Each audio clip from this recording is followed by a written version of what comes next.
Longtemps combattu par des associations et ONG de promotion des droits de l'enfant, mais qui persistent dans certaines localités du pays, comme à Maradi, où une fille de 11 ans vient d'être victime du dit phénomène. Cérémonie de réception d'un don de matériel de salubrité offert par l'ONG Action contre la faim à l'inspection de l'enseignement de base de Niamey. Les précisions dans un instant. Mesdames, Messieurs, bonsoir et merci d'être avec nous pour cette grande édition d'information. Le 7 avril dernier, le président de la République, Issoufou Mahamadou, célébrait sa 3e année passée à la tête de l'État. 3 années durant lesquelles le chef de l'État et le gouvernement ont réalisé plusieurs projets dans le but d'améliorer les conditions d'existence des populations nigériennes. Sur l'essentiel à retenir pour les 3 ans de gestion du pouvoir du président Issoufou Mahamadou au plan des réalisations des œuvres sociales, suivant ce point avec Seni Mekiro Jibril.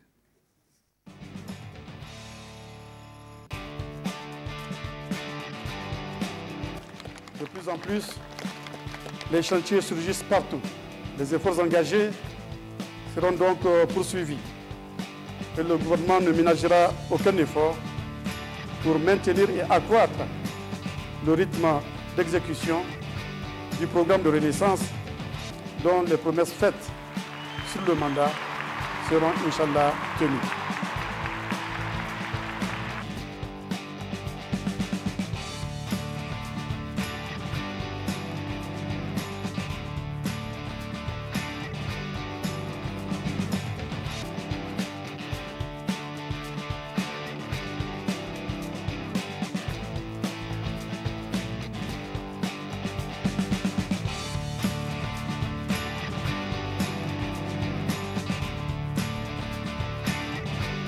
Les promesses faites sur le mandat seront, Inch'Allah, tenues. Les promesses faites sur le mandat seront, Inch'Allah, tenues. Pour traduire en action les grands axes du programme de la Renaissance du Niger, du président de la République, le gouvernement a misé sur l'harmonisation des programmes de développement à travers le plan de développement économique et social PDES 2012-2015. Avec ce programme, les autorités de la 7e République se sont ainsi donné le moyen de matérialiser leurs ambitions de propulser la locomotive du développement du Niger à bon port. Ainsi, la mise en œuvre du PDES 2012-2015 a abouti à la concrétisation de grands projets tels que le projet de construction du barrage de Kandaji, la réhabilitation des aménagements hydro-agricoles, la construction de la centrale électrique de Garoubanda, pour renforcer notre capacité de production d'électricité. Le démarrage des travaux de la boucle ferroviaire Cotonou, Niamey, Ouagadougou, Abidjan. Dans le domaine de l'éducation, de la santé, de l'eau potable et de l'assainissement, d'importants efforts ont été fournis. À ces efforts s'ajoute la poursuite et l'intensification du programme Niamey-Niala concernant aussi bien la capitale que les autres régions du pays. On note aussi la construction des infrastructures sociales tels que le lancement des travaux de construction d'un hôpital de référence à Kwarategui, de l'hôtel 4 étoiles sur l'avenue de l'Afrique, de l'hôtel 5 étoiles sur le boulevard de la République, ainsi qu'un complexe ministériel et un centre d'affaires au quartier Zongo. Avec l'initiative 3N, les Nigériens nourrissent les Nigériens, notre pays est sur la bonne voie, celle de la lutte contre l'insécurité alimentaire et nutritionnelle. L'initiative 3N a en effet permis de faire face au déficit céréalier et fourrager enregistré en 2011 et 2013, à travers notamment la promotion des cultures irriguées, la mise en place des kits d'élevage et des travaux de protection et de récupération des terres pour restaurer les bases productives. Dans le domaine de l'action humanitaire et de gestion des catastrophes naturelles, les actions du gouvernement ont porté sur la gestion des victimes des inondations, la prise en charge des retournés de la Libye, de la Centrafrique et du Mali.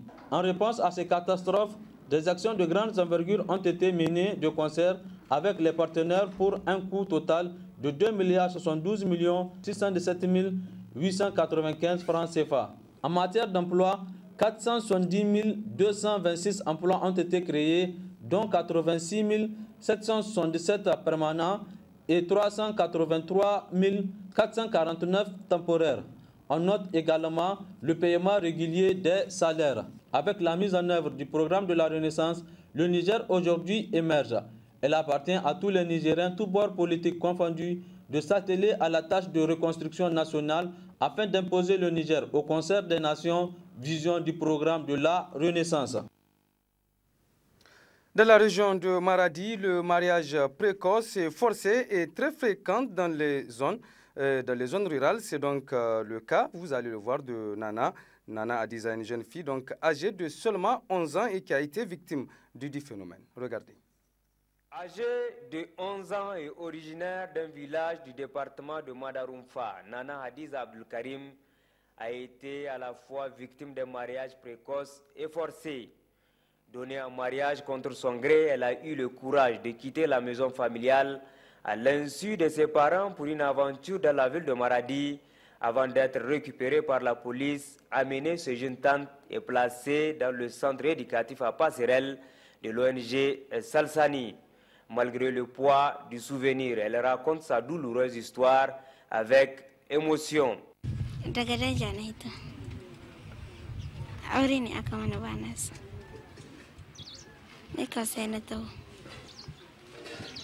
Sai na zana wajen tanti ita na gaya mata da ta gaya masu suka ce ba su bari ina son in zan police don in kare haƙƙin ɗiya mata. Une histoire émouvante que ses parents adoptifs racontent aujourd'hui avec mépris des parents qui la considèrent comme leur propre fille. Hadiza dai masha Allah matsala ta same ta, matsaloli sun same ta tun tana yar karama ko ba gaskiya ba. Na ɗai shekarunta ba su isa na aure ba, kuma gata ita bata son mijin ba ma bata taba ganin shi takamaimai, kuma ba son shi ba take. Shi kenan nan na mun tahi nan sura biki na bar ta nan cikin gida, ko da nazo sai mai isko ta ba ta tahiyyarta. Shi kenan nan da aka yi bikinta aka kare sai aka tobe da amarya aka yi ta, ba amarya ga hannu. Sai aka ce mani to tun da ni dai yanzu ni na san gari da aka yi bikin Lahadi da suka zo sai aka ce ai amarya ma wai tana komisariya ko tana jandarmeri. Ai ni na tun da ba ta son arme tabbat zan goya mata baya tun da ba ta so. Arme abu ne rayuwa ba ta yau ba ta gobe ba, kenan yaro ya ce bai so to a shaha mata lahiya. Amma tabbat insha ma Allahu tunda tana da buri, ubangiji muna fata Allah ya cika mana buri. Yanzu zaman da Nana Hadiza take na tamkaddiye wadda na aiwa haka na dauki Nana Hadiza, saboda matsalar da Nana Hadiza ta shiga ciki da ta zo aka gaya mini na ji ciwo, hankali na ya tashi sosai. Kuma ilimi na ɗiya mace, idan ɗiya mace ta samu ilimi ya yi ta zamana da kwanciyar hankali gidan miji.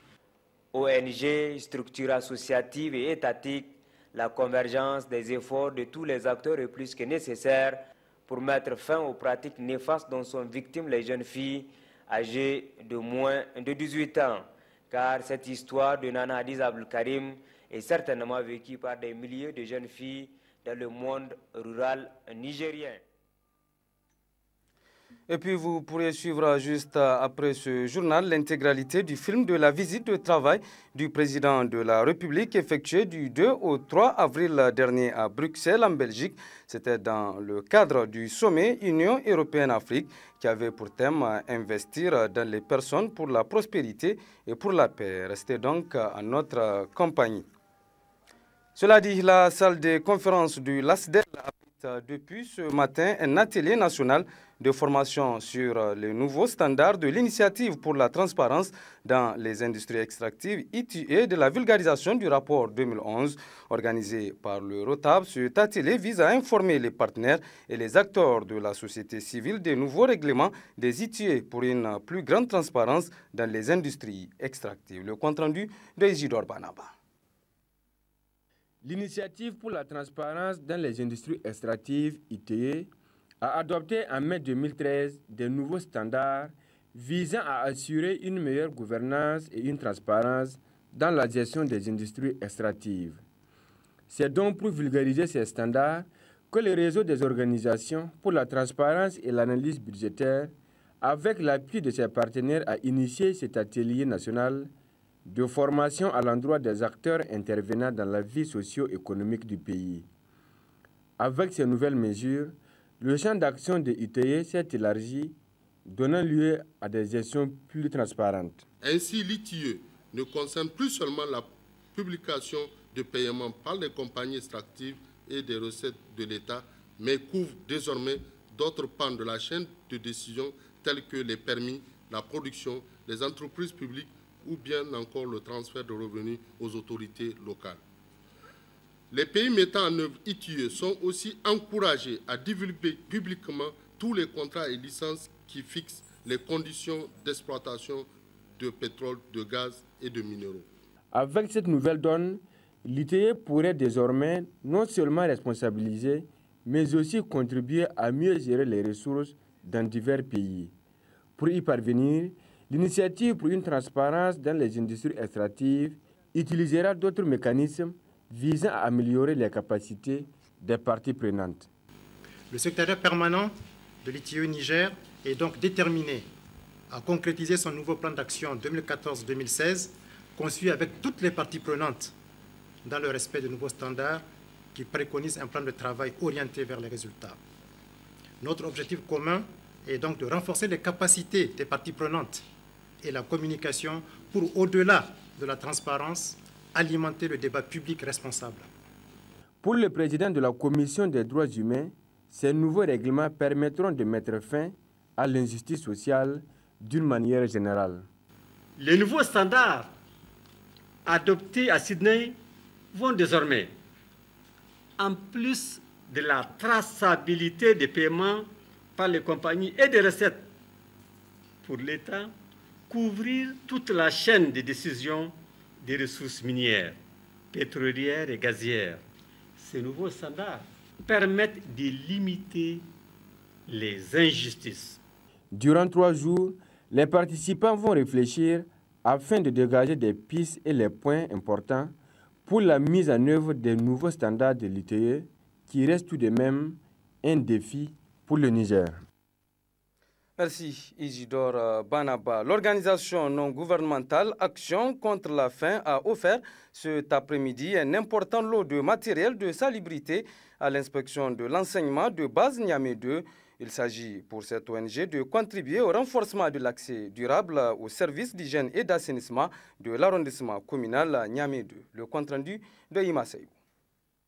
Ces matériels de salubrité constitués entre autres de 268 pelles en plastique, 268 poubelles en plastique, 268 balais à manches et 268 têtes de loup offerts par l'ONG Action contre la faim aux 23 écoles de l'inspection de l'enseignement de base Niamey 2. Un don qui s'inscrit dans le cadre du projet Renforcement, accès durable aux services d'hygiène et d'assainissement dans l'arrondissement communal Niamey 2. Le responsable eau, hygiène et assainissement de l'ONG Action contre la faim nous cite l'objectif visé à travers un tel geste. Et ces actions quand même sont en train de sanctionner un processus participatif qu'on a essayé de développer au niveau des écoles de nos zones d'intervention. C'est dans le cadre d'un projet financé par l'Union européenne qui contribue au renforcement de l'accès durable aux services d'hygiène et d'assainissement au sein de l'arrondissement communal Niamey 2, où nous avions ciblé 4 quartiers, donc à savoir Kwaretegui, Bukoki 1, Bukoki 3 et Gandache et Dezebon. Donc au niveau de des écoles de ces 4 quartiers, un processus a été développé donc, pour développer des actions sur l'hygiène et l'assainissement, donc en passant par les enfants. Donc nous prenons les enfants comme porte d'entrée pour toucher un peu la communauté. Alors, donc toute la communauté scolaire, à savoir le comité de gestion, les enseignants, les parents d'élèves, effectivement, ont été impliqués pour développer notamment des plans d'action pour améliorer la situation en matière d'hygiène et d'assainissement au niveau de leurs écoles. Ces plans d'action ressortent donc des besoins en matériel. Donc nous sommes basés un peu de ces documents pour leur apporter notre appui afin de mieux les encourager à s'approprier des questions d'hygiène et d'assainissement, développer la situation au niveau de leurs écoles et partant de là donc avoir un impact quand même sur les communautés des villages de nos zones d'intervention.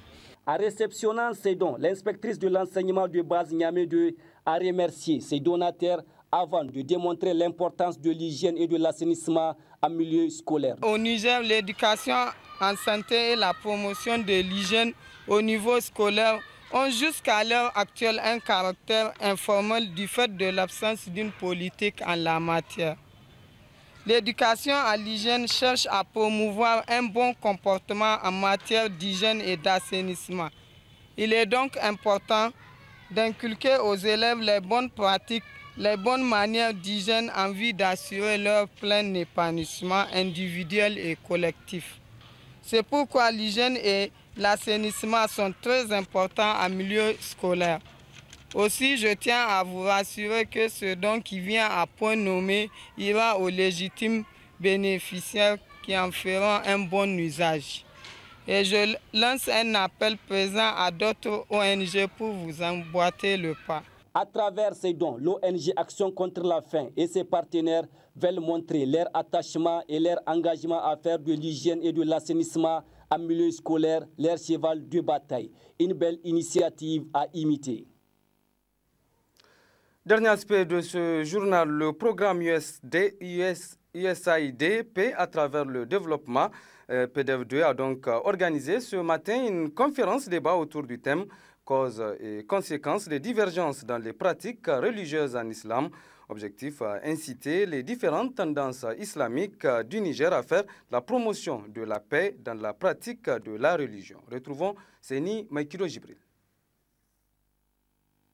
La gestion non violente des divergences en islam au temps du prophète Mohammed, paix et salut sur lui, l'origine historique des divergences dans la compréhension des textes sacrés en islam, l'innovation des pratiques religieuses et sa définition chez les penseurs musulmans, ainsi que le respect de la différence dans les pratiques religieuses à travers les 4 grandes écoles de la jurisprudence islamique. Tels sont les fils d'or relatifs aux causes et aux conséquences des divergences dans les pratiques religieuses en islam qui nourriront les débats tout au long de cette conférence. Une conférence qui constitue un maillot de la chaîne des activités initiées par le programme Paix à travers le développement PDF2 dans le cadre du renforcement de la stabilité et de l'accroissement de la résilience des communautés à l'extrémisme violent au Niger. La cérémonie qui nous réunit aujourd'hui s'inscrit dans le cadre du lancement d'une conférence débat intra-religieux qui vise à promouvoir un dialogue positif entre les leaders religieux musulmans et les représentants de communautés qu'ils servent.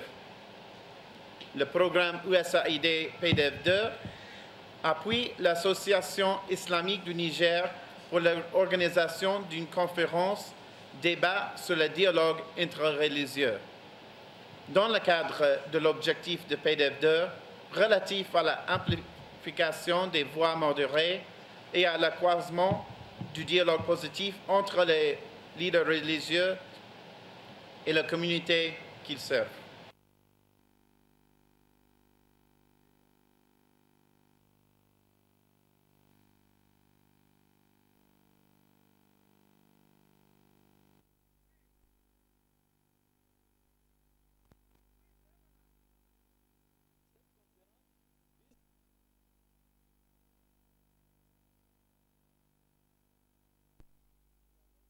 Les tendances islamiques. Cette initiative aura le mérite d'être saluée car, outre l'objectif global qu'elle vise, elle est aussi un cadre d'échange intra-religieux permettant le renforcement du dialogue positif entre les leaders religieux musulmans en vue de la promotion de la paix et de la cohésion sociale. C'est dans cette optique, et vu le contexte actuel de la sous-région, caractérisé principalement par des préoccupations de paix et de stabilité, que mon département ministériel accueille avec joie cette initiative. À l'issue de cette conférence, les connaissances des participants sur les divergences des tendances en islam et leurs origines, l'innovation dans la pratique religieuse, ainsi que l'apprentissage du mieux vivre ensemble seront renforcés. Voilà, mesdames, messieurs, vous voulez bien nous excuser pour ce problème sonore rencontré dans la diffusion de cet élément que vous venez de suivre. Et c'est justement la fin de cette édition d'information. Merci à vous de l'avoir suivi et passé d'excellents moments en compagnie des programmes de la télévision Dunia. Au revoir.